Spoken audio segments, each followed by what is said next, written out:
B'siyata d'shmaya, we're going to learn Shabbos Daf Kuf Lamed Gimel. We're going to start 4 lines from the top of the Omid. Says the Gemara, Omar Mar.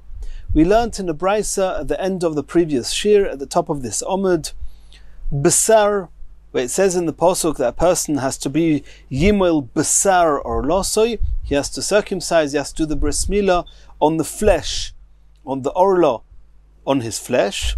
So from the extra word Besar, Afal pi sheyesham baheres, even though there's a type of tzoras, a type of discoloring there, which there's an aveira to remove it. However, Yimel, he's allowed to do the bris milah, even if it means removing this discoloring, this baheres. Divrei Rabbi Yoshia. That was the opinion of Rabbi Yoshia. We have a special pasuk to say that one is allowed to do bris milah, even though one is transgressing the aveira of removing a baheres. And why we need the pasuk and when the pasuk is referring to, that was discussed at length on Daf Kuf Lamed Beis. And the Gemara is discussing a different point here. The Gemara is asking, Holomo likro, why do I need a pasuk to say that I'm allowed to do bris milah, as if to say that you're doing the aveira of removing the tzoras, and therefore I need a pasuk to say you can do the milah. I'm not doing the aveira of tzoras. Dovosh ein miskavenhu. I have no intentions of taking away the discoloring, taking away the baheres. All I want to do is the mitzvah of bris milah. And dovosh ein miskaven is not called you did the aveira. So if I didn't do the aveira, I don't need a pasuk to allow it. It says v'dovosh ein miskaven mutar. Omar Abaya explains as follows: Lo nitzracha elu Rabbi Yehuda. It's true that according to Reb Shimon holds in Kol HaTorah Kula, Dover she'ein miskaven is mutter. However, Reb Yehuda, the Omar Dover she'ein miskaven asur. Reb Yehuda says that if you do an aveira, even though it's ein miskaven, even though you intended one thing, but you were doing something that is an aveira, it's asa. So I need a special pasuk to say that nonetheless, if you're doing the mitzvah of milah, you're allowed to do it. That was the way Abaya explained it. Rava Omar. Rava says, Afilu Teimer Reb Shimon. Even according to Reb Shimon that says, Dover she'ein miskaven is mutter, nonetheless, Moider Reb Shimon agrees, Bepsik reishe v'lo yomus, if the consequences are inevitable. The literal translation of psik reishe v'lo yomus means, can you cut off the head of an animal and it will not die? In the same way as the consequences of death are inevitable if you behead an animal, so too by doing the bris milah, where there's a baheres there, then it's inevitable that you're going to be removing the baheres. And since the consequences are inevitable, you cannot say I didn't have intentions. Of course you had intentions. You knew exactly what you were doing. You knew exactly what was going to happen. That's called having intention. And even Reb Shimon says it's osur. And therefore I need a pasuk here to say that nonetheless it's mutter to do bris milah. Asks the Gemara of Abaya, Leslie Haisvar, does Abaya not agree that even according to Reb Shimon, who normally says Dover she'ein miskaven mutter, if the consequences are inevitable, if it's psik reisha, then it's going to be asa. So why does Abaya say that the reason Rabbi Yashia needs the pasuk is only for Rabbi Yehuda? He didn't realize that even for Reb Shimon we need the pasuk. Abaya v'Rava d'Amr Tarvayu. It's Abaya v'Rava themselves that both say Moider Reb Shimon b'psik reisha v'lo yamus. Says the Gemara, you're right. Basa d'Shama mirava savra. After Abaya came round to this idea, after he thought of this idea, he didn't think of it himself. But once Rava says it's a psik reisha and therefore it should be asur, even according to Reb Shimon, Abaya agreed with him and said, you're right. Even according to Reb Shimon, we need the pasuk. Says the Gemara, Ikudemasni lahod Abaya v'Rava aha. Some say that this detail of Abaya v'Rava, who say that even according to Reb Shimon, that normally says Dover she'ein miskaven mutter, if it's psik reisha, it's asa. They didn't say it regarding removing a baheres. They said it in a different context. The pasuk says, Hishomer l'cho. Hishomer benega hatzoras. You should take heed with the nega, with this boil, with this tzoras, lishmoir mo'id, to protect it, to very, very much. V'lasois kachoyla sheyeru eschem akeyanim alavim kashetzivisim tishmeru lasois. The literal translation means that everything they tell you to do, you have to listen to the koyanim, and don't remove the baheres. Don't remove the tzoras. But this word velasois, the Gemara is trying to learn something from it. If we put the comma after the word velasois, it's as if it says hishomer benega tzoras lishmer moid. Take heed to protect the nega, the tzoras, velasois, and do what? So the Gemara explains, the lasois is telling us, you're not allowed to go out of your way and explicitly remove the baheres. But you're allowed to just do what you would normally do. Get on with regular day-to-day life. For example, basiv shal gabi ragloi, you're allowed to wrap round your foot this string with a woolly type of fiber, quite a firm string. Ubemoit shal gabi ksefoi, or the poles that he's holding on his shoulders to carry water, whatever he's doing with it, you can just get on with life and do that. And if there happens to be there was a tzoras, a baheres, exactly where this sieve, where this fiber was, or where the pole was, im avra.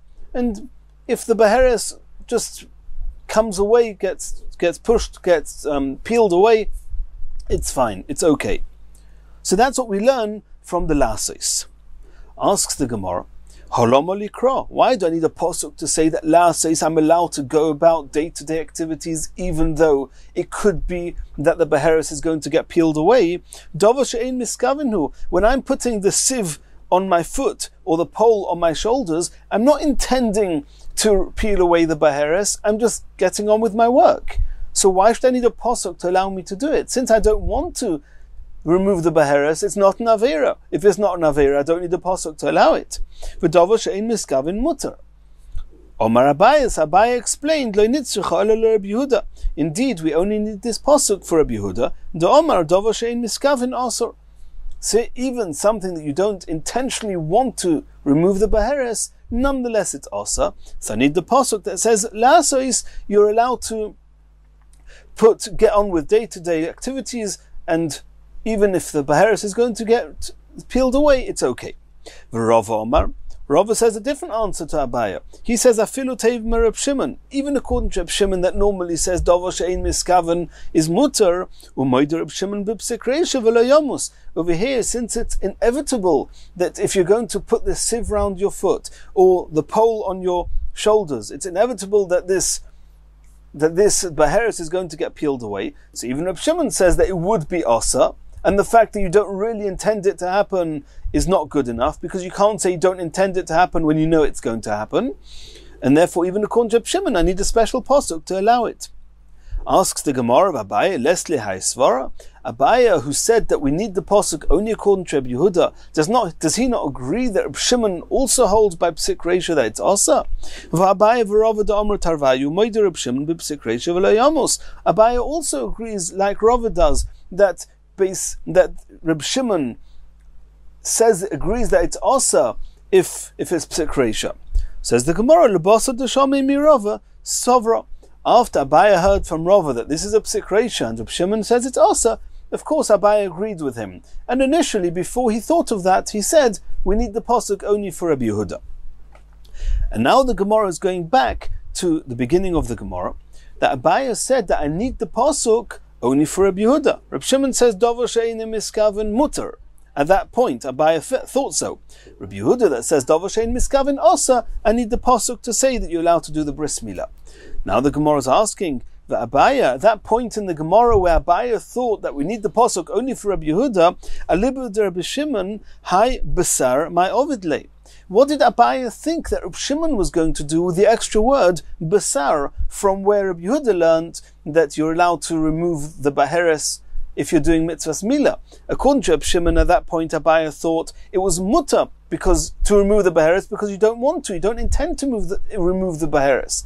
According to Reb Shimon, I don't need a pasuk to allow the bris milah. What are you going to do with basar? Answers the Gemara, Omer of Amram. Rav Amram says, I need a pasuk, even according to Reb Shimon, for a different scenario, slightly different. But Omer, if somebody says explicitly, Lokutz behartoihu miskavin.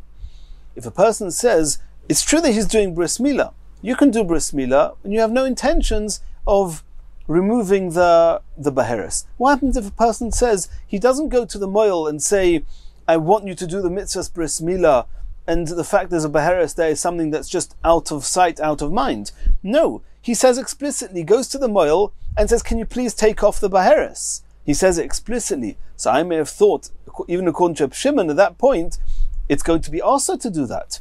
No. That's why I need the pasuk to say, Yimil Basar or Losai. Even in that case, you're allowed to do the Milah.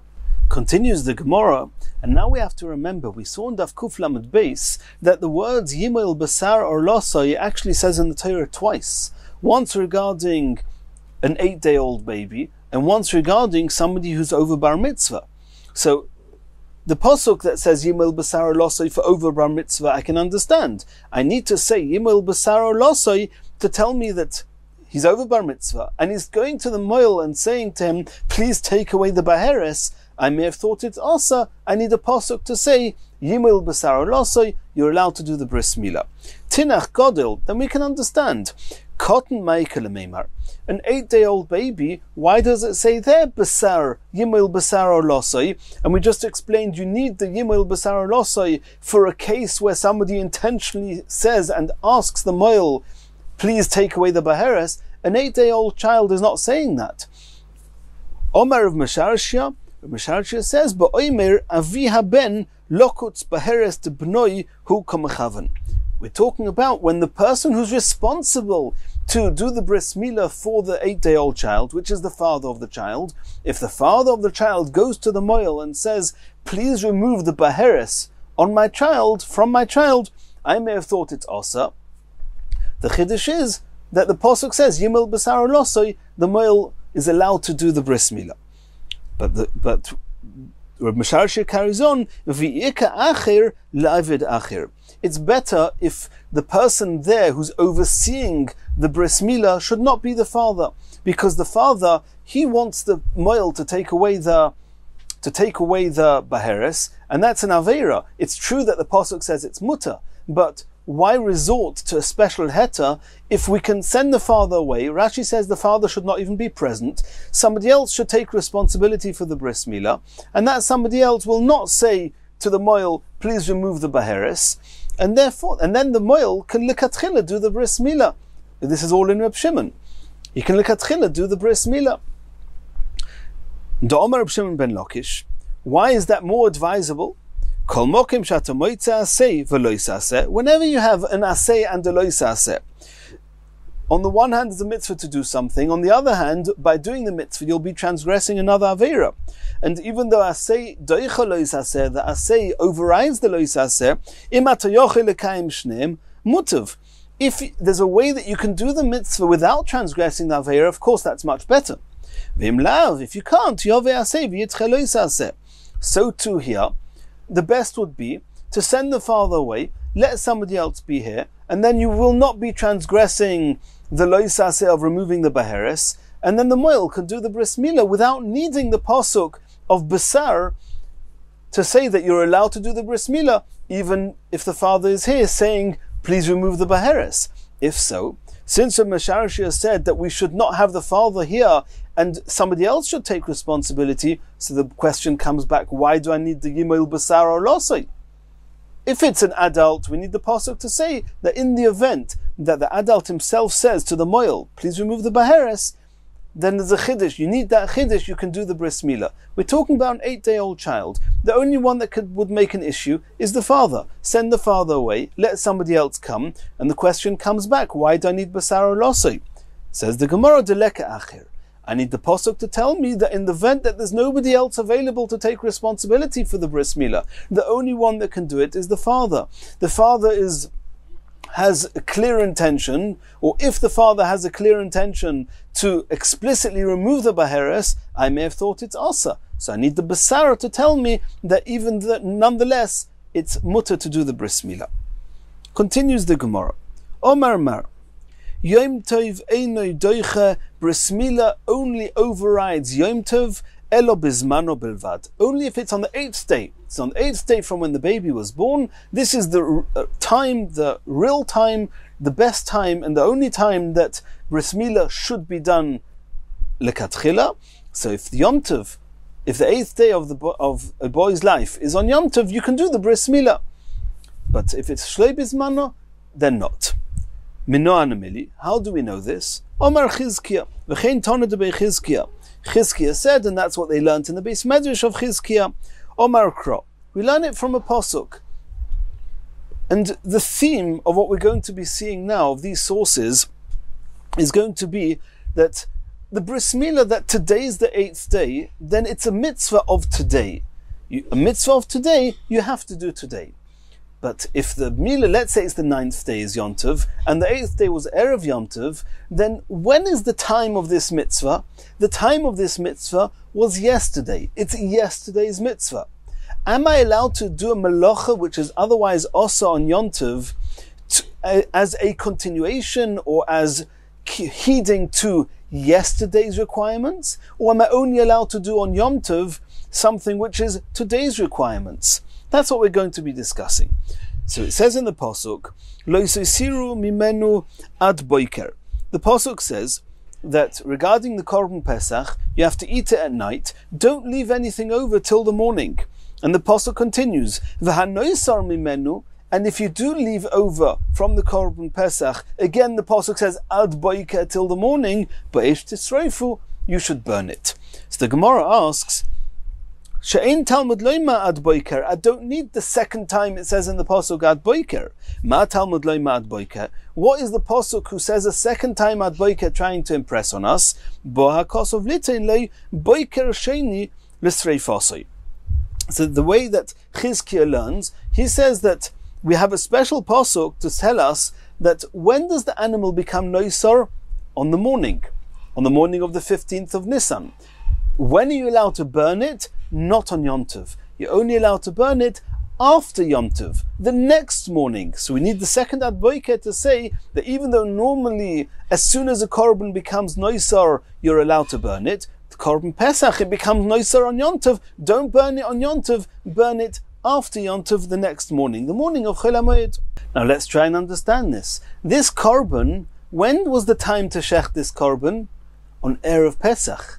It's on Yud Daled, that's when you shech the korban. So this is an Erev Pesach korban, which became noisar on Yom Tov. Burning it, you're burning an Erev Pesach korban. And an Erev Yom Tov korban, you're not allowed to burn on Pesach. On Yom Tov itself, you have to wait till Chol HaMoed. So you see from here that since the korban is associated to before Yom Tov, you're not allowed to do any melacha with this korban on Yom Tov. So to the bris milah, if the time of the bris milah was before Yom Tov, then on Yom Tov you're not allowed to do any melachas to do the milah. That's what Chizkiah said. Abaya Omar, Abaya has a different pasuk to tell us that milah shaloi bizmano is not doiche Yom Tov. Omar Kro, it says in the pasuk, Oilas Shabbos b'Shabbatoi. There's an oila, korban oila that you bring on Shabbos. Al oilas hatomid v'niska, besides for the regular korban oila of the korban tomid that you bring. So it says oilas Shabbos b'Shabbatoi, which teaches us that the korbanos, the oila, which the time of the oila is on Shabbos, you're allowed to bring them on Yom Tov, on Shabbos. You're allowed to sacrifice them and put them on the mizbeach on Shabbos. V'loi oilas choil b'Shabbos, but you're not allowed to take a korban, a Friday's korban, and put it on the mizbeach on Shabbos. V'loi oilas choil b'Yom Tov. That means only oilas Shabbos b'Shabbatoi. A Shabbos Yom Tov can be offered on Shabbos. A Yom Tov korban can be offered on Yom Tov. But a Friday korban cannot be offered on Shabbos, and an Erev Yom Tov korban cannot be offered on Yom Tov. So since we see that an Erev loy oilas choil b'Yom Tov or oilas choil b'Shabbos, so milah shaloi bizmanoi, when is the real date of the mitzvah's milah? From before Shabbos and Yom Tov. So you're not allowed to do the melachas on Shabbos or Yom Tov. Rava Omar, Rava says a different pasuk. Omar Kro, it says in the pasuk, and this is talking about the melachas that you're allowed to do on Yom Tov. The pasuk says, "Uvayom harishon mikra kodesh, uvayom hashvi mikra kodesh yeh lochem kol melacha lo ye'aseh bohem, ach asher ye'ochel l'chol nefesh hu levad ye'aseh lochem." The only melachas you're allowed to do on Yom Tov is if it's ach asher ye'ochel l'chol nefesh. Only if it's what we call oichel nefesh, if you need it for your sustenance, you need it for your food to eat on Yom Tov, hu levadoi ye'aseh lachem. It, and only it, you're allowed to do. And these seem to be superfluous words. Hu levadoi. We just said that ach asher ya'achil l'chol nefesh. You should say ach asher ya'achil l'chol nefesh ya'aseh lechem. What's the hu levadoi? It seems that we're excluding two things that you're not allowed to do on Yom Tov. And the Gemara is going to explain. Rava explains. Hu levadi ya'aseh lechem. Hu, the word hu is v'loi machshirim, is coming to exclude machshirin, very early preparations. To prepare food, you're obviously allowed to prepare food, but the preparations of the preparations, those things that are very far removed from the actual food items that you want to eat now and the preparations that you're going to do now, you're not allowed to do that on Yom Tov. Levadoi, the word levadoi is telling us v'loi mila shaloi bizmano, that mila shaloi bizmano, if it's not the 8th day of the baby's life, you're not allowed to do bris milah. Why? Because we have a kal v'chomer that would have told us that mila shaloi bizmano you're allowed to do even on Yom Tov. And we saw this at great length on Daf Kuf Lamed Beis, that if you have a pasuk that says that mila is doichet tzoras, and we know that tzoras is more chomor than Shabbos, so if mila, even shaloi bizmano, is doichet tzoras, of course mila shaloi bizmano is going to be doichet Shabbos, and obviously also doichet Yom Tov. So I may have thought that mila shaloi bizmano you can do because of this kal v'chomer on Shabbos and Yom Tov. That's why I need the special pasuk to tell us levadoi, to say no. On Shabbos and Yom Tov you're not allowed to do mila shaloi bizmano. Rav Ashi Omar, Rav Ashi brings yet another source that mila shaloi bizmano is not doicha Shabbos and Yom Tov. Omar, it says in the pasuk Shabbosin that regarding Yom Tov you have to rest. Asehu, that's a mitzvah's aseh on Yom Tov to rest. V'havele Yom Tov, so Yom Tov is also an aseh to rest. V'lo yisaseh, we know it says kol malocha lo yisaseh, you're not allowed to do malachas on Yom Tov. Most malachas you're not allowed to do. Kol malocha lo yoseh bahem, we mentioned it before. So Yom Tov itself is an aseh and a lo yisaseh. Ve'ein aseh doicha lo yisaseh v'aseh. And the aseh, the mitzvah's aseh of doing milah is not doicha the aseh and lo yisaseh of the issa of making a wound on Yom Tov. And really, as far as this is concerned, even mila bizmano is aseh, and it should not be doicha lo yisaseh v'aseh. But for that we have a different pasuk. We've already seen previously that the pasuk says that from Bayom we learn that even on Shabbos, if it's mila bizmano, you're allowed to. We learn that from a different pasuk. Continues the Gemara. Klal Omar Reb Akiva v'chulu. So we're now going back to the Mishnah. We saw in the Mishnah that Reb Akiva argues with Rabbi Eliezer regarding, are you allowed to be mechalel Shabbos to do the preparations of the milah? We know that you're allowed to do the mitzvah's milah itself. Are you allowed to do the preparations? Rabbi Eliezer says yes. Reb Akiva says no. Kol malacha she'ef shela asoiso me'erev Shabbos, if it's a type of malacha that halachically speaking and technically speaking you could have done it before Shabbos, then it's not doicha Shabbos. Only those parts of the mitzvah that you cannot have done before Shabbos, you're allowed to do on Shabbos. So the mitzvah of milah itself, you can't do before Shabbos. It's the 8th day. On Erev Shabbos was the 7th day. It's too early. But all the preparations, preparing the tools, bringing the tools, all those things are things you could have and should have done before Shabbos. Even if you didn't, for good or bad reasons, it's not doicha Shabbos, and you cannot do those malachas. That's what Reb Akiva holds. Says the Gemara, Omer Rav Yehuda Amar Rav halacha k'Reb Akiva. It was said in the name of Rav, the halacha is like Reb Akiva, that machshirei milah is not doicha Shabbos. Utnan nami, we learned in the Mishnah, Gabi Pesach, regarding Korban Pesach, and this is Korban Pesach that had to be shechted on Erev Pesach. What happens if Erev Pesach is on Shabbos? You're allowed to shecht the Korban Pesach on Erev Pesach. You have to shecht on Erev Pesach. If it's Shabbos, you've got no choice. You cannot do it before Shabbos because before Shabbos would be Yud Gimel Nisan. You cannot shecht Korban Pesach on Yud Gimel. Waiting till after Shabbos is Tezvov. You cannot shecht the Korban Pesach on Tezvov. You have to shecht it on Yud Daled in the afternoon. So Ki Hai Gavna. So in that case, Klal Omer Reb Akiva there too said that the rule is Kol Malacha She'ef Shel Asoiso Me'erev Shabbos Eino Doiches HaShabbos. A malacha, for example, bringing the knife to shecht, you have to bring it from far away. You could have and should have done that before Shabbos. So you have to do that before Shabbos. You can't bring a knife from outside the Tchum according to Rebbe Akiva to shech the Korban Pesach. But Shechita itself, she'iev she'lasoi somer of Shabbos, doiches Shabbos. Only the Shechita itself. With Shechita you're not allowed to shecht on Shabbos. It's one of the Lamates Malachas. But since it's a Korban that has to be shechted on Yud Daled, and Shabbos is Yud Daled, you're allowed to do the Shechita of the Korban Pesach. V'omer Rav Yehuda Amar Rav, halacha Rebbe Akiva, and there too Rabbi Yehuda said in the name of Rav, the halacha is like Rebbe Akiva. And I need Rav to tell us that the halacha is like Rebbe Akiva also regarding Mila, also regarding Korban Pesach. If it would only talk about the Mila, I may have thought, maybe only regarding Mila, that those preparations that you could have and should have done before Shabbos and didn't do, you're not allowed to do on Shabbos. Maybe it's only there, the leka chorus. Because we're talking about Mila Bismana. Only Mila Bismana you're allowed to do on Shabbos. And Mila Bismana is when the baby's 8 days old. When the baby's 8 days old, the baby's not going to be chayav chorus. You cannot be chayav chorus till bar and bas mitzvah. The father who's got the mitzvah of doing Mila to his son, but that's not a mitzvah that's punishable by chorus. So nobody gets chorus. Therefore, maybe only there Rebbe Akiva holds, and maybe only there the halacha is that machshirei Mila are not doicha Shabbos if you could have done them before Shabbos. Aval Pesach, maybe regarding Korban Pesach, the Ikka Chorus, somebody who doesn't eat Korban Pesach is Chayiv Chorus. Maybe there, Eima Litchi Shabbos, maybe we'll say that even the Machshirim, the preparations that you could have done before Shabbos, nonetheless, if you didn't do them before Shabbos, you're allowed to do them on Shabbos.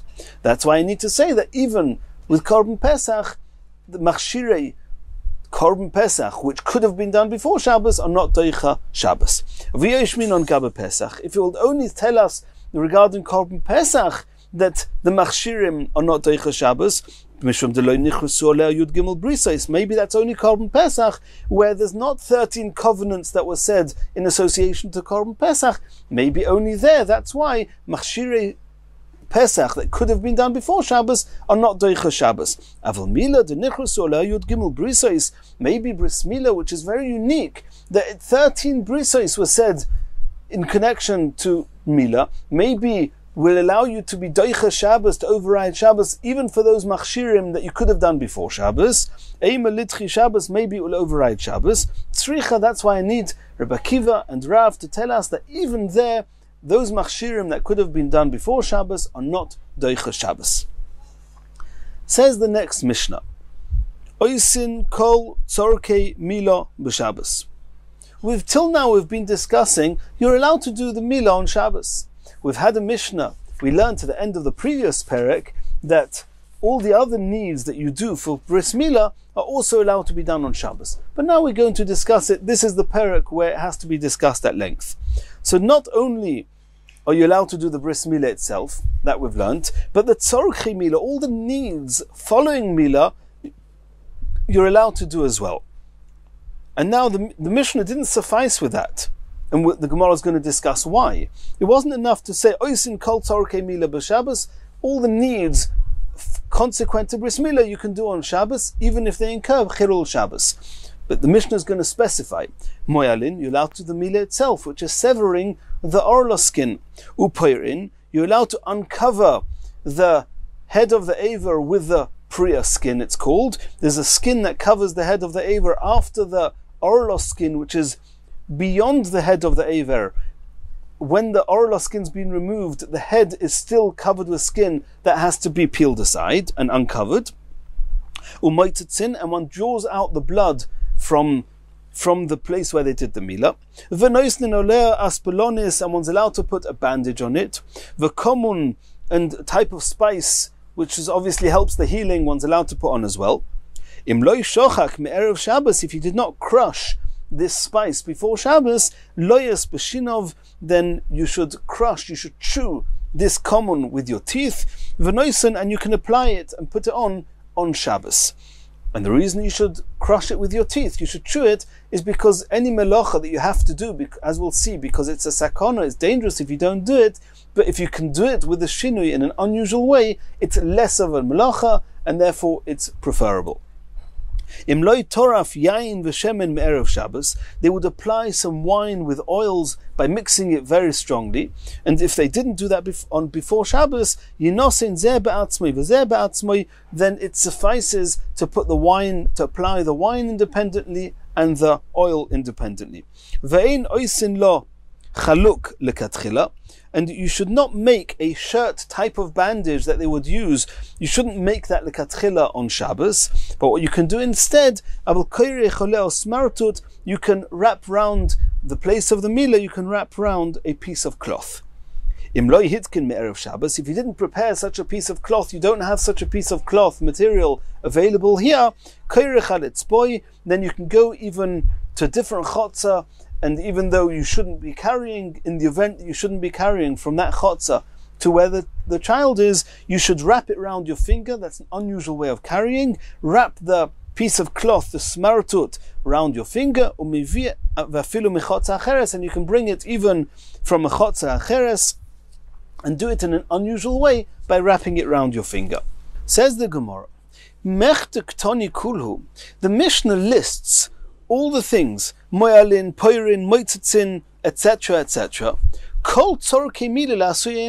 What do you gain with the introduction in the Mishnah, oisin kol tzorki mila b'Shabbos, that you can do all the needs of the bris milah on Shabbos, you're about to tell us what they all are. I don't need that introduction. You must be trying to include something, lasuye mai. What are you trying to include that you have not said in the Mishnah explicitly? Says the Gemara, lasuye hadutonu rabbanon. There's a specific case which is not mentioned in the Mishnah, which is a malacha, and the chiddush is oisin kol tzorki mila b'Shabbos. You're allowed to do it on Shabbos. What is that? The Tanu Rabbanon we learned in a brisa. Hamol, somebody who's doing the bris milah, kol's man shu oisik b'milah, all the while that he's engaged in doing the bris milah, choizer boy, then he's allowed to go back, even though he did the first cutting. He cut the orla, and he's doing the pritza and the priya and the matzitza and everything else, but he's still engaged in it. Then he's allowed to go back. Bein ala tzitzin ha'ma'akvin es hamila, bein ala tzitzin she'ein ma'akvin es hamila.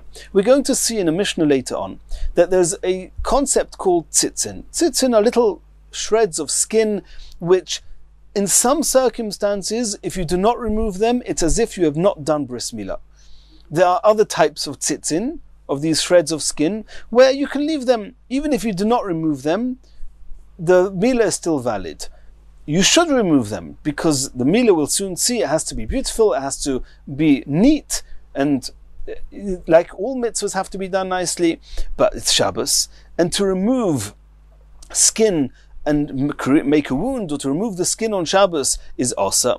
So all the while you're engaged in it, in doing the mitzvah of milah, then part of the heter to do milah on Shabbos is do everything that you're supposed to do to be done correctly.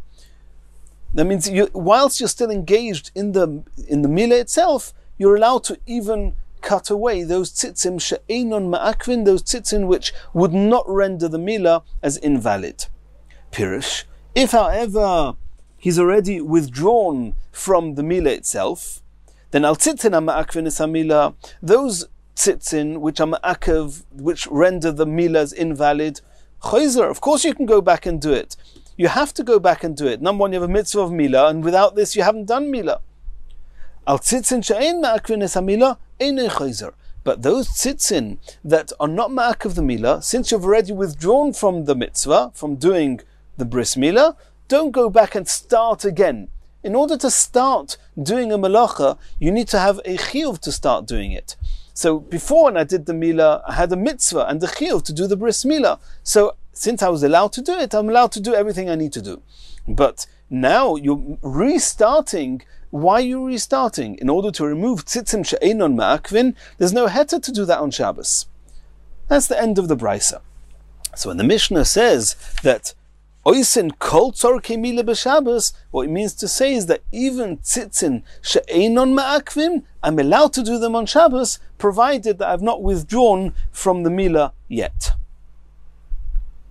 Continues the Gemara. Man Tana pirush einoi chayzer. Which Tana holds that once I've already withdrawn from the milah, I'm not allowed to go back on Shabbos and remove the tzitzin she'einon ma'akvin? Omer Rabbi bar bar Chana, Omer Rabbi Yochanan. Rabbi Yochanan said, Rabbi Yishmael b'noish Rabbi Yochanan ben Beroikahi. It's Rabbi Yishmael. The Tanya we learned in a brisa. Arba also shechol yis b'Shabbos. We're again discussing Erev Pesach that is on Shabbos. Mafshit ha-Pesach ad ha-Choze divrei Rabbi Yishmael. This is a sugya we already saw in Daf Kuf Tes Zayin. That we know that the insides of the Korban Pesach have to be removed, and you can only remove them by skinning the animal. So they would hang the animal by its feet, head down, and then they would skin the animal till it came to the breasts of the animal. At that point, when the skin has been removed, you can then take out whatever needs to be taken out from inside. So Bishmael says, normally on every other typical Erev Pesach, you can continue by removing the whole skin. But here it's Shabbos, and to take off the skin, you're not allowed to do that on Shabbos, unless you have a reason to, unless it's part of the mitzvah. So when you get to the breast, you've done what you need to do in order to take out the inside optimally. But to then continue and remove the rest of the skin, that is also. Divrei Rabbi Yishmael b'noish Rabbi Yochanan ben Beroika. The Chachamim say, Mafshitin es kulei. You're allowed to continue and to remove the whole skin. So what do we see here from Rabbi Yishmael, the son of Rabbi Yochanan ben Beroika?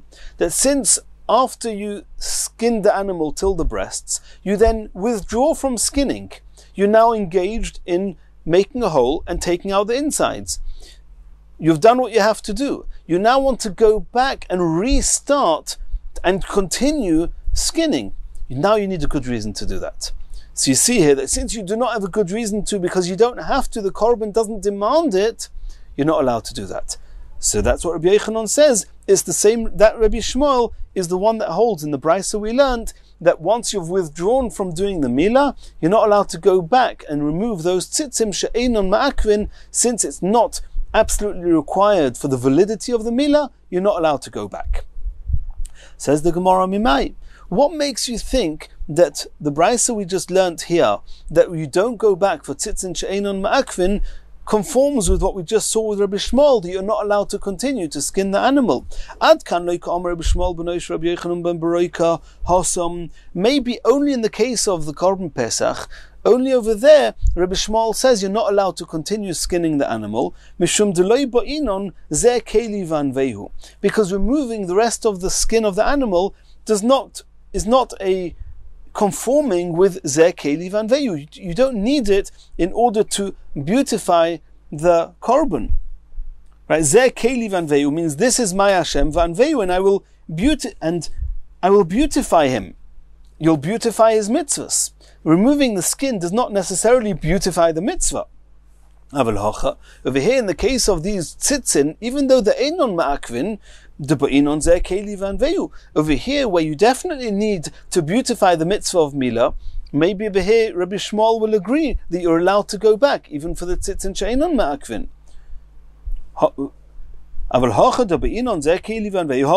Maybe he'll agree that you're allowed to go back. The Tanya we learnt in a brisa, they pointed to Hashem and said, this is our Hashem, and we will beautify him. What does that mean?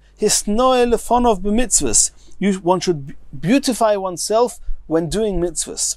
Also asay lefonov sukkah noah, make a beautiful sukkah for Hashem. V'lulav noah, and a beautiful lulav. V'shofar noah, beautiful shofar. Tzitzis noah, beautiful tzitzis. Sefer Torah noah, beautiful sefer Torah. What does that mean? V'kosov boy lishmoy, you should write the sefer Torah lishma, with the right intentions. B'dyoy noah, with nice ink. B'kulmas noah, with a nice quill, with a nice pen. B'lav lar umon, and with a very professional scribe. V'koyrchoy b'shiroim noim, you should wrap the sefer Torah with very beautiful silks. So you see that you have to beautify mitzvahs. So too the mitzvah of bris milah has to be done in a beautiful fashion, in a neat way, and therefore maybe Rabbi Yishmael will agree that you're allowed to go back and remove the tzitzin, even though they're not ma'akev. Abba Shaul in the brisa explains the Zeh Keli Vanveyu differently. Va'anveyu, the words Va'anveyu means ani vahu. There's something similar, so to speak, between I and Hashem. Havedoimeloi, be similar to Hashem. Ma'hu chanun v'rachum, like Hashem is gracious and compassionate, af ato hayei chanun v'rachum. You too should be gracious and compassionate with each other. And that's what Abba Shaul learns from Zeh Keli Vanvei. Either way, we see from there that there's a concept of beautifying a mitzvah, and therefore there's no reason to believe, or there's no proof that it's Rabbi Shmuel who's the author of the halacha we saw in the previous brisa, that one does not go back on Shabbos for tzitzin she'enon ma'akvin. Ela Omer Rav Ashi says it's a different Tana. Ha mani Rabbi Yossi, it's Rabbi Yossi in a different Mishnah. Ditnan, we learned in the Mishnah. And there's talking about in a Mishnah in Rosh Hashanah regarding the halachas of Eidim, of witnesses who see the new moon. Before the days of the calendar, they would have to go to Yerushalayim, go to the Beis Din, and give witness. We saw the new moon, and would tell the Beis Din exactly what you saw, how you saw, when you saw, and the Beis Din will determine whether the month will be a 29-day month or a 30-day month. And the question is, Eidim that saw the new moon on Shabbos, are they allowed to go and travel outside the Tchum, beyond where you're allowed to travel on Shabbos, in order to go and testify in Beis Din? So the Mishnah says, Bein shenire be'alil, irrespective of whether you saw the new moon very, very clearly. Bein sheloy nire be'alil, even if you did not see the moon very clearly, not even. And obviously, if you did not see the moon very, very clearly, if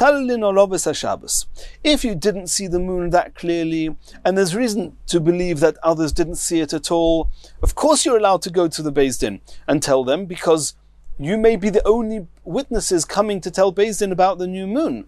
But if you saw it very clearly, it would seem that there's no reason to go to the Beis Din, because just as you saw it, the people who are very close to the Beis Din within the area of the Tchum also saw it, and they will go to Beis Din. So we may have thought that there's no reason for you to go to the Beis Din. Says the Mishnah, the Tanakama say, Bein shenire be'alil, bein sheloy nire be'alil, mechalin alav es haShabbos. We encourage people to go and testify in Beis Din, irrespective of whether they saw it not clearly or even if they saw it clearly. Rabbi Yossi, however, Rabbi Yossi says no. Nire be'alil, if you saw the moon clearly, ein mechalin alav es haShabbos, you're not allowed to do any chilul Shabbos to go to Beis Din, because anyone else could have done it. So you see clearly that whenever you don't need to do a melacha, you're not allowed to do the melacha.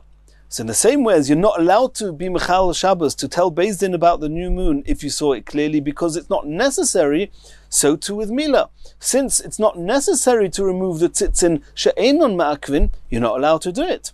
So Rav Ashi said that the halacha we just learned is Rabbi Yossi. Says the Gemara, no. Mimai. We can refute that. Dilma adkan lo'ika'omer Rabbi Yossi ha'asam. Rabbi Yossi only said regarding the moon, delo'init no Shabbos lidochis.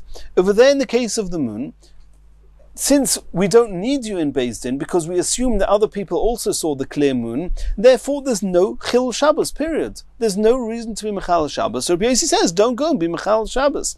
Aval hocha, in the case of Mila, the nitno Shabbos litchis. Shabbos has already been overridden. There's a mitzvah to do the mitzvah of Mila, there's a chiyuv to do the Mila, and it's Chilul Shabbos. It overrides Shabbos. So maybe in that case, Rabbi Yossi will agree that in the same way as you were allowed to start the mitzvah of Mila, maybe you're allowed to go back and do even the tzitzim she'enon ma'akvin. You cannot compare it to the case of the witnesses, where over there, nobody has to be mechal Shabbos at all. Dilma adkan lo'ika'omer Rabbi Yossi ha'asam deloy nitno Shabbos lidochis aval hachad nitno Shabbos lidochis hachanami. Maybe Rabbi Yossi will agree that we are mechal Shabbos, and you're allowed to go back even for tzitzin she'enon ma'akvin. Ela omri narodoi. This is a third try. The Narodoi say, Rabbonon de pligi oleo de Rabbi Yossi. There's another machloikas Rabbi Yossi and the Chachomim, and the Chachomim who argued Rabbi Yossi seem to be the authors of this halacha, that we do not go back and remove the tzitzin she'enon ma'akvin on Shabbos. Ditnan we learned in a Mishnah. And this Mishnah is now going to discuss the lechem haponim. What happened to the lechem haponim? There was a special mitzvah. Every Erev Shabbos, they would bake 12 breads before Shabbos. These are called the lechem haponim. And then on Shabbos, sometime in the morning, they would take those new breads from wherever they were waiting, and they would take it to the shulchan, which was inside. Opposite the menorah was the shulchan. They would remove the two stacks, there were two arrangements, two stacks of breads, 6 breads on each stack on the table. They would remove the 12 breads that were put on the previous Shabbos. They would remove them from the table, and then afterwards distribute it to the Kohanim, and they would put on, in place of the 12 breads that were removed, they would replace it with the 12 newly baked, freshly baked breads. That's what they did every Shabbos. Now the Pasuk says that the shulchan, the table, has to have the breads on the table, tomid, continuously. The Pasuk says, "V'nosatu ala shulchan lechem ponim lefonai tomid," continuously, non-stop, all the time. So how can it be there all the time? You have to remove the breads, you have to put the breads back on. It's inevitable that there's going to be some time that there's no breads on the table. Says the Gemara, no. We're going to see now in the Mishnah how they would remove the breads in a way that there would always be breads on the shulchan, on the table. Says the Mishnah, Arba kohanim nechnosim. 4 kohanim would go into the heichal of the Beis HaMikdash. They would go inside. Shnayim beyodom shnei zdorim. 2 of the kohanim, they would each be holding 1 arrangement of 6 breads each. Ushnayim, and the other 2 kohanim, beyodom shnei bezichin. They would be holding 2 spoons that had the levoino in, that would also rest on that table the whole week, and when the breads were removed, the bezichin of the previous week were removed, it was put on the mizbeach. There's another 4 kohanim that would precede them, that would come into the heichal before them. Shnayim litol shnei zdorim. 2 of them are going to remove the 2 arrangements of the previous week, the 12 breads. Ushnayim, and 2 kohanim litol shnei bezichin, and 2 kohanim to remove the 2 spoonfuls of levaina that were put on the previous week, that were going to be put on the mizbeach before the lechem aponim is shared out to the kohanim. Hamachnisin oimdim betzofin. Those kohanim that were going to put the breads onto the shulchan, they are going to stand on the northern side of the table. Upneim ledorim, facing the southern side of the table. V'amoitziin, and those who are removing the breads of the previous week, oimdim bedorim, they are going to stand on the southern side of the mizbeach. Upneim letzofin, and they're going to face the northern side. And Rashi explains that the northern side has a certain chashivus and brings sources to that, and therefore those who are coming in to introduce the new fresh breads, they are on the north. Eilu moishchin ve'eilu manichin. As those on the south are pulling the breads off the table, simultaneously those who are on the north are pushing the new breads onto the table. Tfochoi shel zeh b'tzad tfochoi shel zeh. The hands of those putting the breads on are almost adjacent to the hands of those who are removing the breads. Mishum shenemar, because it says in the pasuk, lifonai tomid, that these breads have to be in front of Hashem, they have to be on the shulchan all the time, continuously. In order for it to be continuous, they have to slip the breads on as other breads are being slipped off. Rabbi Yossi says no. Afilo eilu noitlin ve'eilu manichin. Those kohanim who take off can take them off, and sometime later, a few minutes later, however long the other kohanim can put the breads on, it doesn't mamash have to be simultaneously. Af zeh hoya tomid. Even though there's an interruption in the middle, it's not called a separation, it's not called a break in the continuity of the breads being on the table. However, the Chachomim of Rabbi Yossi, they say that if you withdraw from putting the breads on the table, whilst you take off the breads, then it's as if it's not tomid, it's not continuous anymore. So too here, the Gemara says, and this is the opinion of Nardoi, that the same way as the continuity gets broken if you withdraw, so too in our Mishnah, once you've withdrawn from the mitzvah of Milah, then you don't go back. It's not considered a continuation of the mitzvah of Milah, which is Doicha Shabbos. It's starting, so to speak, a new approach. You're starting a new part of what you're trying to do, And the new part you're trying to do, if it's tzitzin she'enon ma'akvin, is not doicha Shabbos. So Narodoi said that the halacha of tzitzin she'enon ma'akvin seems to be following the halacha of the Chachomim of Rabbi Yossi, who say that continuous has to be continuous with no withdrawing in the middle. Continues the Gemara Tanu Rabbanon. Mahalkatin, which means to collect, it means you have to trim esamila. When you do the bris milah, you have to trim the skin. Rashi explains you have to remove all the tzitzin hama'akvin, all those shreds of skin, which would invalidate the milah if you do not remove them, have to be removed. V'im lo yilkeit, if you did not trim the milah and remove those tzitzin hama'akvin, onoish koros, then the punishment is koros. Now, this is a confusing statement because there are two areas of koros here. Somebody who is mechalel Shabbos is chayev koros. Somebody who doesn't do bris milah is chayev koros. What's going on here? We're talking about doing milah on Shabbos, that somebody who does not remove the tzitzin hama'akvin is chayev koros. What's going on? Mani, who is this? Who is the opinion of this halacha? Omer of Kahana, Umon. Rav Kahana says it's the Umon, which is the professional, meaning the moil. The moil, he did the mitzvah of milah, he made a wound, and he did not fulfill the mitzvah of bris milah because he left the tzitzin hama'akvin. And somebody who makes a wound and is not mekayim a mitzvah of bris milah with doing it, he's a mechalel Shabbos. He's chayev koros.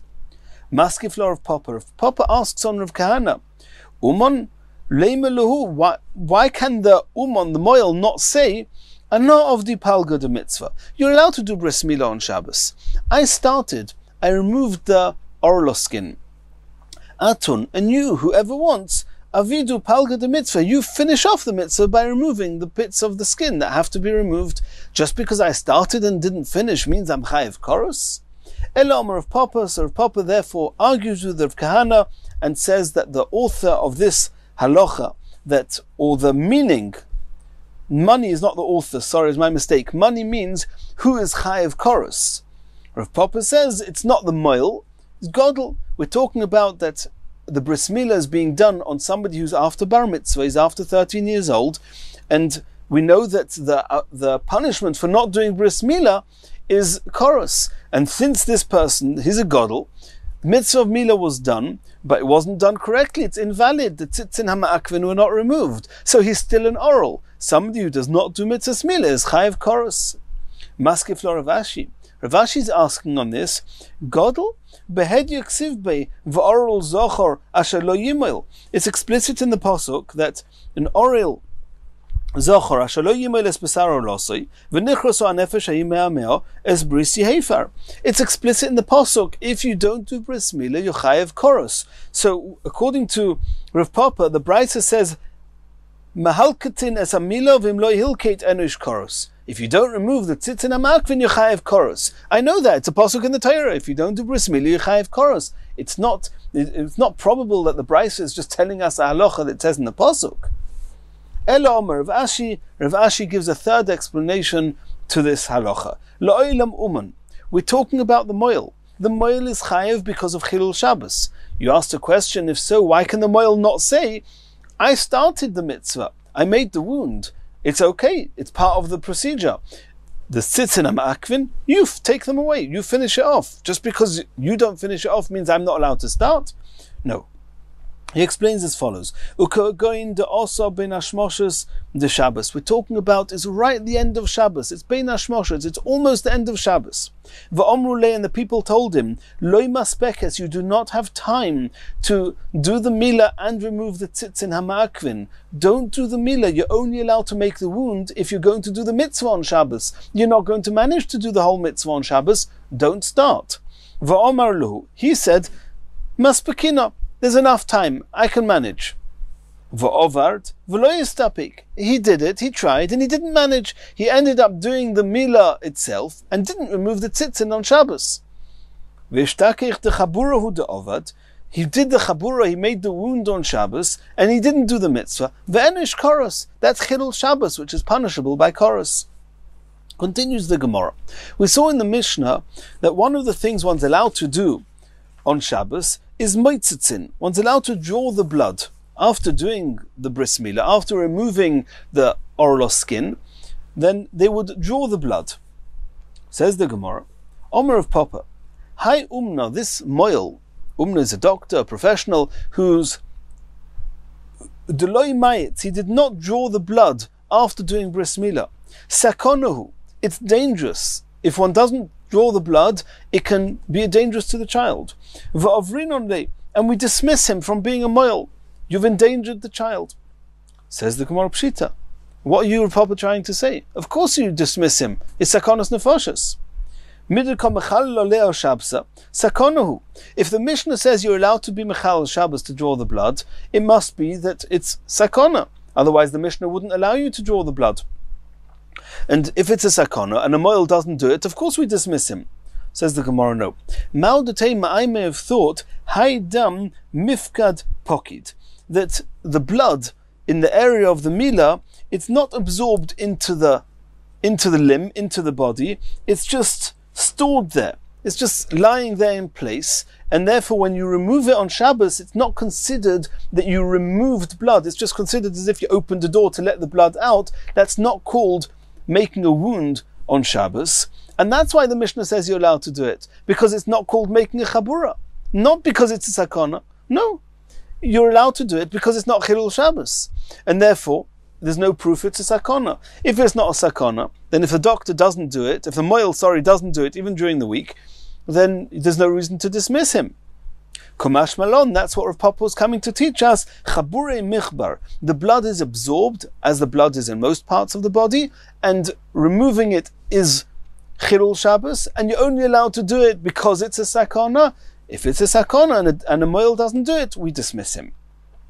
V'dumya de aspelonis v'komun, and it's the Mishnah mentions it together with the bandage and the komun, the spices that are put on the bris milah, where over there it's definitely because of sakona. Ma ispelonis v'komun kiloi ovid. If you don't apply the bandage with the komun sakona, who it can be dangerous. Af hochanami, so too regarding drawing the blood, kiloi ovid sakona, who if you don't do it, it's dangerous. Continues the Gemara. V'noisnin olea aspelonis, you're allowed to put a bandage on the milah on Shabbos. Omar Abaya. Abaya said, Omra li'em, my mother told me, and we already mentioned on Daf Samach Vav Amud Beis that when Abaya says Omra li'em, it doesn't mean his mother because he was orphaned from his mother before he could learn anything from her. It was whoever, the woman that was looking after him, told him. Omra li'em, what did she tell him? Aspelanisa, which is the ointment, dekulhu kevi, for all types of pains. Anyone who's got a pain, I'll tell you what ointments to put on. Shev minoi tarba, 7 portions of fat, v'choda kira, and 1 portion of wax. Put that on wherever you have a pain, you'll be cured. Rava Omar, Rava said kira, wax, v'kalba rishina, which is a type of resin, a type of extract that comes out of wood, out of trees. Put that together with the wax, and that's the ointment you put on to anywhere where you have a pain in your body. Says the Gemara, Darsha Rava b'mechayza. Rava gave a drasha in the place in mechayza, and you revealed to everybody the secret of how to relieve all pain. Kor'inu b'nei Minyumi Asya, the family of Minyumi the doctor, would tear lemonayu, their clothes, in pain and anguish that the doctor gets all his parnasa from the fact that he can heal people, and here Rava's told everybody how to heal themselves. Omar Luhu, so Rava told them, Shavki lechu choda, I've got 1 cure that I've not revealed to anyone, and I'm going to tell you what it is. The Omar Shmuel, because Shmuel said, and we know that Shmuel's a doctor, we've seen it before. Shmuel said, Hai man de moshi ape, if somebody wipes his face, v'lo nogiv tuva, and does not dry it properly, nokteru lei chospenisa, then it causes that his face is going to be covered with boils or with scars. Maita kante, what's the cure? What's the remedy? Limshei tuva b'maya de silka. He should wipe his face very well with water that beets have cooked in it, and that will be a cure. And that's what Rava told in the name of Shmuel. Rava gave this remedy to this doctor, Minyumi Asya, Minyumi the doctor, so he had a cure that nobody else knew, and that's how he could continue working. In Mirz Hashem, in the next shiur, we're going to continue from here.